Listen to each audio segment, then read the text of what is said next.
overthink things, baby, 'cause I know that you do. You've been a stranger lately, and I know that's not you. Easy come, easy go, no need to fight about it. Easy come, easy go, no stress, I'm good without it. Easy come, easy go, let's keep it fun and simple. Easy come, easy go.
Don't overthink things, baby, 'cause I know that you do. You've been a stranger lately, and I know that's not you. Easy come, easy go, no need to fight about it. Easy come, easy go, no stress, I'm good without it. Easy come, easy go, let's keep it fun and simple. Easy come, easy go.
good without it. Easy come, easy go.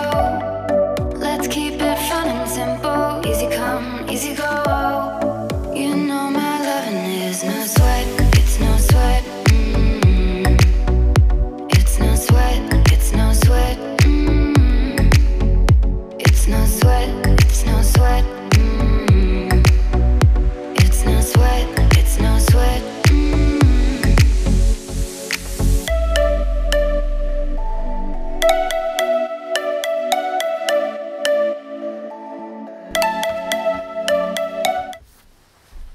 Hello, welcome back to the Racecourse Ground. Post-match, Wrexham versus Boston United in the Build Base FA Trophy first round. Wrexham are through to the second round after a comprehensive 3-0 victory over Boston. I'm Ollie Williams, joined by Tom Crofts. Tom, it's clear-cut a victory, I think, as you'll see this season. Yeah, I think it just shows the class in the league difference, really. From minute 1 to minute 90, I think it was a professional performance. We got 3 goals up. The third coming from a counter-attack. You know, Boston did kind of put the pressure on a little bit. They wanted it, and to be fair, they didn't let up in their effort. I think it was just kind of the technical ability. But then, you know, obviously the third goal kind of killed it off, I thought. And it's professional from Wrexham, really. They didn't overexert themselves, waste energy, because at the end of the day, it was a long old season. And the pitch was boggy as anything. It was destined for a knee to go and stuff like that. So I thought, to get the game somewhat, obviously you can't say it's wrapped up in the first 30 minutes, but pretty much was. I thought it was a very good performance. Yeah, Wrexham, I think it was key for them to get a quick start. 2 minutes in, Wrexham take the lead. Good work from Devonix down the right hand side, playing it through for Chris Holroyd with a neat finish. And good for Chris Holroyd to be back on the score sheet, wasn't it? Yeah. And that's another really goal score. I think he was quite early against Ebbsfleet. Ebbsfleet was about the first 5 minutes, yeah. Yeah, so it's kind of the importance of starting well, and Chris Holroyd always seems to start very quickly, and it was a neat finish. Devdick did well to get the ball into the centre. He was well placed. He was playing out wide and he kind of tucked in. Yeah. And it's just a classy finish past the keeper. I know the keeper really hasn't got much chance when you punt it in the corner like that, so it's good finish and a good start. Yeah, 2 games this season where Wrexham scored 3 goals at home at the Racecourse, and Chris Holroyd has scored in the opening 5 minutes of both of those. Wrexham didn't take too long to double the lead though. Mike Fondop on 9 minutes, and another player who it's really good to get him back on the score sheet, because when he's confident and when he's happy scoring goals, that's when you see the best out of him. Yeah, and I think we were recalling the quote he said at Mason about the rains that will come. He's done well, because to be honest, the ball looked like he was going to kind of get away from him. He controlled it, but his own body went away from the ball, but he took the ball back down, and the keeper, for some reason, was bizarrely placed. He was kind of quite out and quite to the left, and Mike spotted that and just put it in the bottom right-hand corner, which is a good finish for him, and obviously to get a goal is kind of key for him, really. A striker built, the confidence of strikers is based on goals. As much as people say that the assists come in, you know, their ego and their confidence means that they want goals, so it's good for him. Yeah, Mike Fondop said after Maidstone, when there is a drought, the rain will come. And the rain certainly did. So the irony that he got that goal today was absolutely wonderful. We'll move on. We'll discuss the weather conditions, which did have a say on the game in a moment. But let's talk about the third. It was 32 minutes in. It was good work from Summer. It was a very quick break, as you mentioned. Summerfield getting a clearance from a corner, and then good work for us to get the ball to Paul Rutherford. He had a lot of time to make a decision, but he finished well, didn't he? Beating the defender as well. Yeah, excellent ball by David. He timed it well. You could see that Rutherford had shouted him, and people were egging for the pass to come early, but that kind of, with the way the surface is, the ball's going to hold up, so it could go behind him.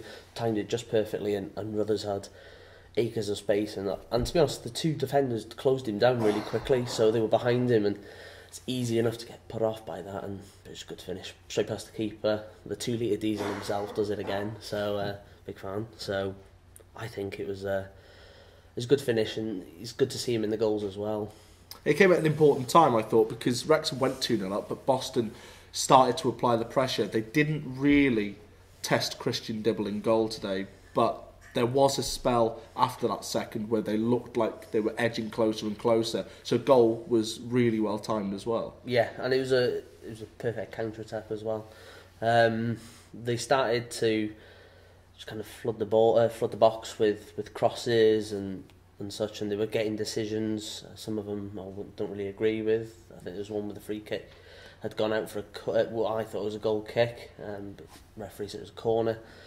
But it was well dealt with and really offset pieces. I think especially with the Newport game on Tuesday being beaten by a set piece, the first one, I think that was kind of drilled into them that that's our bread and butter. You don't concede on set pieces, and to counter attack from it is what you want.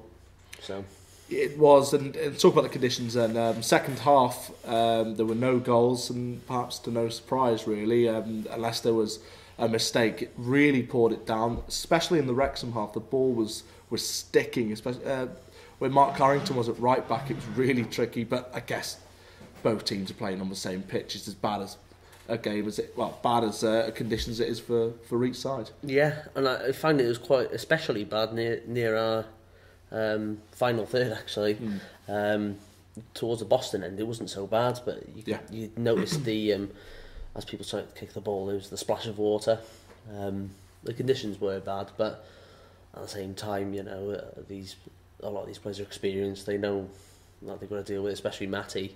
I think he plays on some awful pitches because the standard of pitches at youth isn't as good as professional. So for me, they dealt well, and Dibble did well in goal as well, because there was a few times the ball was coming back and you think you've got to put your laces through it, and he did well. So it was quite a professional performance, I'd say. Yeah, it's got the balls back to Dibble where he had to judge it because it was holding up. Akil Wright was trying to drive the ball. All season we see Akil Wright, he picks the ball up on the edge of his own box and he drives out, doesn't he? But the ball got stuck under him and he just went flying. And I thought that was the only way that Boston were going to get themselves on the score sheet today, if they could capitalise on from a defensive mistake. But you discuss Matty Sargent then, coming on to make his Wrexham debut, captain of the youth team, second year player, and I thought he although he only played about 8 minutes or so, he looked a tidy player, didn't he? Didn't put a foot wrong in that game. No, and if Mike would have set him straight, I think he might have had a chance at an effort on goal. And as we see, we cover the youth.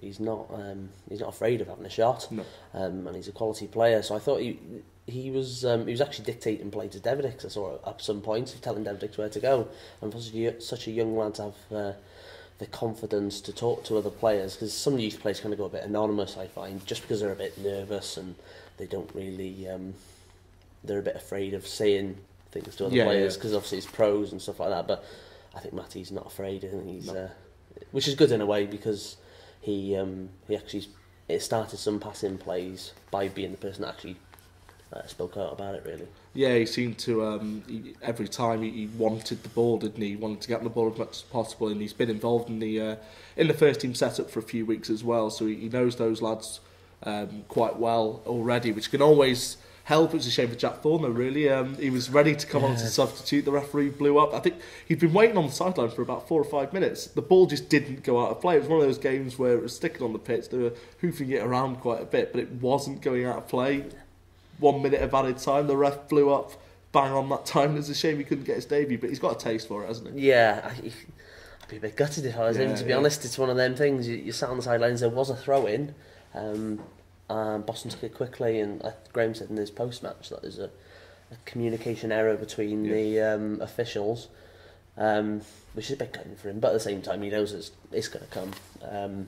He's trusted to be coming on, so maybe he gets it in a bit better conditions than a very rainy mid-December racecourse. Hopefully it's a bit nicer when the next draw comes for the FA Trophy. I'm sure that debut will come. Like we say, Mike Fondok says it. Yeah, the philosopher himself. The philosopher himself. The rain will come following a drought. So yeah, Wrexham through to the next round. I guess the second round will be played in January. It's the same sort of stage, depending on the opposition. You'd be looking at playing probably a similar side, those fringe players and a couple of youth team players until those later stages. But Graham Barrow has indicated there's nothing better than going to Wembley in a cup final, and that is always, what more as a player in terms of an incentive do you need? Yeah, and a lot of teams who go up or win the league tend to have a very good FA Trophy run. I think to kind of disregard it's quite a silly thing, because there's a lot of players in there who haven't had 90 minutes for a while, Davidix, and it's kind of good for players like that to get 90 minutes and kind of impress in a competitive game, because at the end of the day the league is the bread and butter. But for some players like Davidix, for Chris, it's kind of good for them to get their 90 minutes and show why they should be starting. So I think for me it's a good thing, and what's better than a Wembley trip? We remember 2013, it was excellent. So it's one of them things. So we've had a couple of comments on here as well. Danny Duckett says promotion's what we want. I guess that's got to stay the main focus, hasn't it? As well as we need 11 Sean Pearsons. Well, to be fair, this team has got its fair share of leaders in there, though, hasn't it?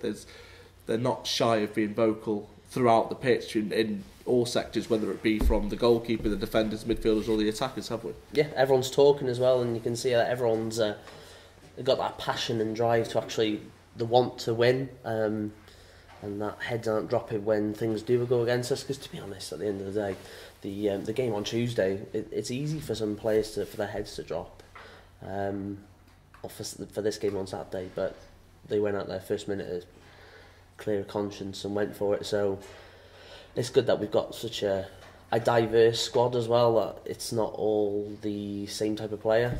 I think some teams kind of fall into that thing of having the same type of player and you can't change it up, which is good for us because there's different styles of player around. Christmas Day is the 25th of December, but I think Christmas starts for Wrexham on the 22nd. We've got Aldershot next week in what is a very compact, busy schedule of fixtures. The busiest will be this season.